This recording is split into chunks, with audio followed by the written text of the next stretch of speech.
یہاں مفسرین نے ایک بات لکھی ہے اس آیت کے تحت کہ فرمایا جو زمین پہ چلنے والا ہے اس کا رزق اللہ کے ذمے ہے۔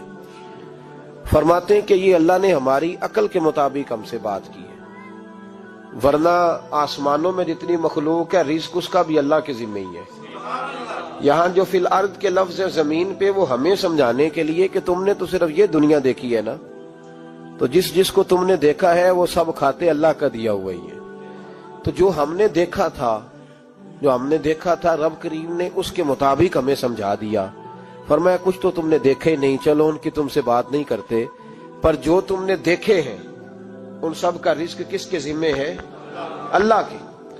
میرے محبوب کریم علیہ الصلوۃ والسلام نے فرمایا اللہ پہ بھروسہ رکھ کے سویرے نکل جانا رزق کی تلاش میں۔ کس پہ بھروسہ رکھنا ہے؟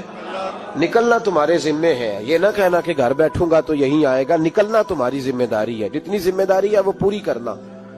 اللہ پہ بھروسہ کر کے نکل جانا تمہاری ذمہ داری ہے، رب کا ذمہ ہے تمہیں رزق دینا، وہ ضرور تمہیں رزق پہنچائے گا۔ یا رسول اللہ صلی اللہ علیہ وسلم کس طرح پہنچے گا؟ تو ذرا حضور کے لفظوں کا حسن بھی دیکھیے۔ نبی پاک صلی اللہ علیہ وسلم نے فرمایا جس طرح موت تمہیں ڈھونڈ لیتی ہے نا کہ تم کہاں موجود ہو، جب وقت آتا ہے تو انسان پاکستان میں ہو تب بھی آ جاتا ہے، جدہ میں ہو تب بھی آ جاتا ہے، مکہ میں ہو یا مدینہ طیبہ میں، وقت پھر بھی آ جاتا ہے۔ فرمایا جس طرح موت تم جہاں بھی ہو تم تک پہنچ جاتی ہے نا، اس طرح تمہارا رزق بھی تم جہاں موجود ہوتے ہو اللہ وہاں پہنچا دیتا ہے۔ تو یا رسول اللہ صلی اللہ علیہ وسلم کس انداز میں؟ تو فرمایا نکل جانا تمہاری ذمہ داری ہے۔ فرمایا سویرے پرندے بھی نکل جاتے ہیں اور شام کو جب لوٹتے ہیں تو اللہ انہیں پیٹ بھر کے روزی عطا فرماتا ہے، حالانکہ ان کو نہیں پتا ہوتا ہمارا کارخانہ کہاں ہے، ہم نے کہاں جا کے مزدوری کرنی ہے، ان کو نہیں پتا ہوتا کہ ہمارا دفتر کہاں ہے، ہم نے کس آفس میں بیٹھنا ہے، ان کو نہیں پتا ہوتا کہ ہم نے کہاں جا کے مال خریدنا ہے اور کہاں سے ہم نے پھر اس کو دوبارہ بیچنا ہے، انہیں خبر نہیں ہوتی۔ اللہ پہ بھروسہ کر کے نکل جاتے ہیں۔ نکلنا تو تیرے ذمے ہے کہ نہیں؟ فرمایا وہ تو ڈیوٹی کر، شام کو اللہ جو رب پرندوں کو روزی دیتا ہے وہ تجھے بھی عطا فرمائے گا۔ تو جس حال میں ہے، کیونکہ تو نے اپنا یہ حال خود نہیں بنایا، جس نے بنایا ہے وہ بڑا بہتر جانتا تھا کہ تو اسی حال میں اسے اچھا لگتا ہے۔ تو اسے اسی حال میں، ایک بزرگ تھے تو ان کی طبیعت بڑی علیل ہوگی، بیمار ہو گئے تو اللہ نے آزمائش دی تو کیڑے پڑ گئے وجود میں۔ ایک کیڑا یہاں سے کھا رہا تھا، اللہ والے بڑے راضی رہتے ہیں اس کی رضا پہ، تو کیڑا یہاں کھا رہا تھا تو نیچے گر گیا، تو بابا جی نے اٹھا کے پھر وہاں رکھ لیا، کہنے لگے جب اس نے تیری ڈیوٹی مجھے کھانے کی لگائی ہے تو میں اس بات پہ راضی ہوں، تو نیچے کیوں گرتا ہے؟ بس ٹھیک ہے کھا، جب اس نے تجھے ڈیوٹی جو تیری لگائی ہے۔ سالبہ بن عبد الرحمن ایک صحابی تھے، سالبہ غالباً نبی پاک صلی اللہ علیہ وسلم کی خدمت میں آئے، کہنے لگے یا رسول اللہ صلی اللہ علیہ وسلم غربت بڑی ہے، میرے لیے دعا کریں اللہ زیادہ مال دے۔ تو محبوب صلی اللہ علیہ وسلم نے فرمایا تو جس حال میں اچھا ہے وہ تیرے لیے بہتر ہے، جس میں تو ہے وہی حال تیرے لیے۔ مشکل ہے نا یہ جواب سننا؟ یا رسول اللہ صلی اللہ علیہ وسلم دعا کر دے، تو محبوب نے کیا فرمایا؟ فرمایا تو جس حال میں ہے نا وہ حال تیرے لیے بہتر ہے، اسی میں رہ۔ کہ نہیں حضور دعا کریں۔ فرمایا سالبہ تو باز آ جا، حضور دعا کریں۔ فرمایا تو باز آ جا، 2-3 دفعہ کہا، ضد کی، محبوب نے فرمایا جا پھر اللہ تجھے زیادہ پیسے دے گا۔ چند بکریاں خریدی، اتنی برکت ہوئی کہ بکریوں کے ریوڑ بن گئے۔ پھر کچھ بکریاں بیچ کے گائے خرید لی، ان کے بھی ریوڑ ہو گئے۔ پھر کچھ اونٹنیاں لے لی، ریوڑ ہی ریوڑ۔ پہلے 5 وقت مسجد میں آتے تھے، اب فجر اور عشاء رہ گئی۔ پھر مال زیادہ ہوا تو مدینے شہر میں کوئی جگہ ہی نہیں، مدینے سے باہر حویلی خریدی، پھر جمعہ ہی رہ گیا، جمعے کے جمعے آتے۔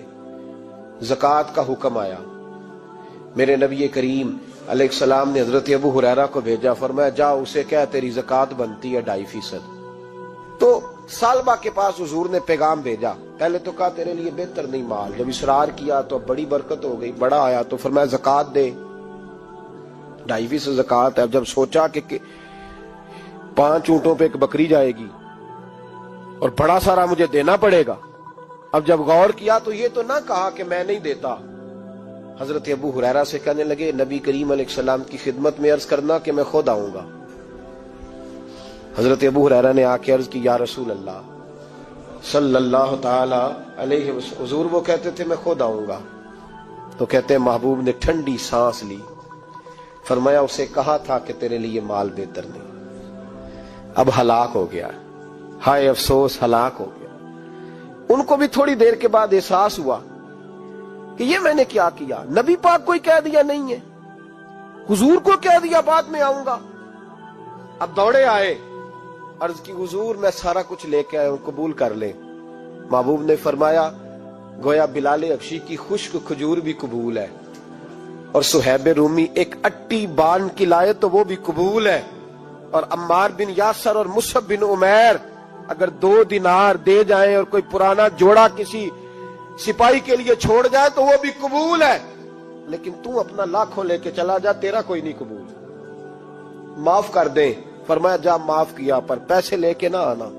اگلے سال پھر آئے، بندے ہوئے ہاتھ ہے، محبوبہ میں دولت کا کیا کروں گا، آگ لگانی ہے، قبول کر لے۔ فرمایا تو لے جا، تیرا نہیں قبول، گرا جو ان کی نگاہ سے وہ سنبھل نہیں سکتا۔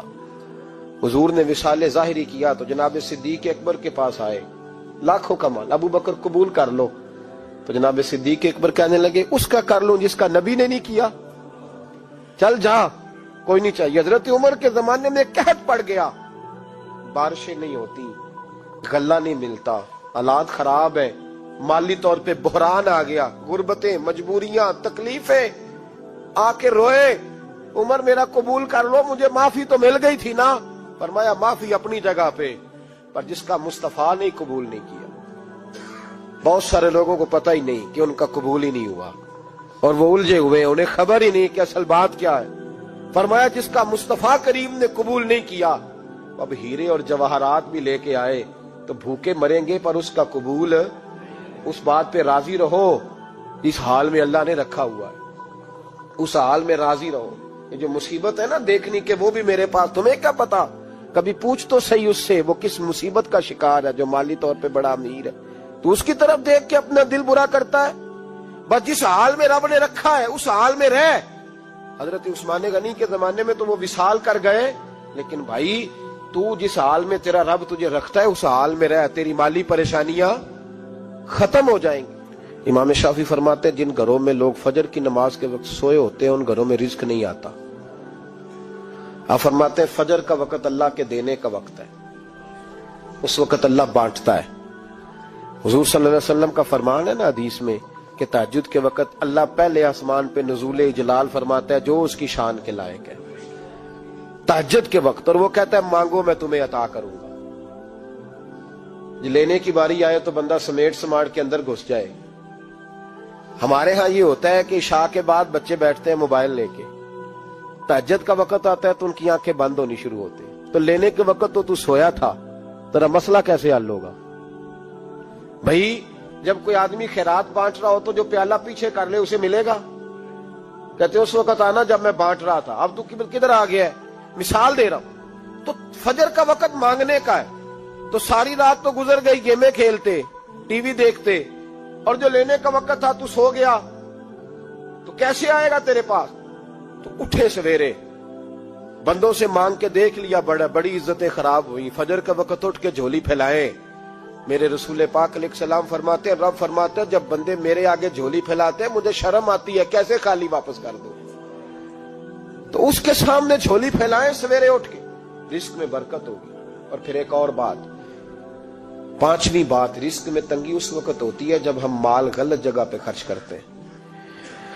اللہ مال دیتا ہے اپنے فضل سے، اور جب ہم اسے ضائع کریں، مثال دیتا ہوں، میرے پاس ایک شخص نے آ کے کہا حضرت جی بچی کی شادی ہے، یا میرا گھر میں کوئی بیمار ہے، یا بڑی آزمائش ہے، 10,000 کی ضرورت ہے، میں نے تھما دیا اس کو، پھر مجھے بعد میں پتا چلا کہ اوہو وہ تو عیاشی کر رہا ہے پیسوں سے، وہ تو چلا گیا کہیں گھومنے اور فلاں ہوٹل میں، مہنگے ہوٹل میں بیٹھ کے کھانا کھا لیا، تو میرے دل پہ کیا گزرے گی اس شخص کے بارے میں؟ بلا مثال و بلا تشبیہ سمجھانے کے لیے اللہ نے مال دیا فضل سے، اور اگر عیاشیوں میں لگا دیا۔